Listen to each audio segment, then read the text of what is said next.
Hello friends, কেমন আছো তোমরা সবাই? আশা করি সবাই ভালো আছো। আজকে আমি গেছিলাম দুবাই মল।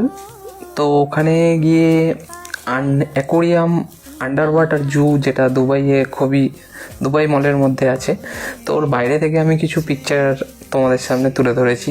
আশা করি তোমাদের ভালো লাগবে। একটু দেখো এই পিকচারগুলো, আর ভিডিওটা দেখে বলো কেমন লেগেছে তোমাদের। আমি যতটা পেরেছি ততটা আর কি দেখানোর চেষ্টা করেছি ভিডিওর মাধ্যমে। মলটা অসাধারণই খুব সুন্দর একটা মল, আর খুবই বড় মল।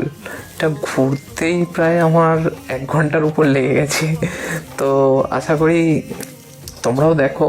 এখানে আমি সব ভিডিও তো পোস্ট করিনি, এখানে আমি জাস্ট আন্ডার ওয়াটার জুয়ের কিছু, আর দুবাই মলের ভিতরের এই অংশটা যা একটা সুন্দর ঝাড় ঝোলানো আছে, তো ওগুলো জাস্ট একটু শো করিয়েছি তোমাদের। ইন্ডিভিজুয়াল অনেকগুলো ভিডিও আমি আস্তে আস্তে পোস্ট করব আমার ফেসবুক এই আইডিতে। তো তোমরা আমার সাথে থেকো।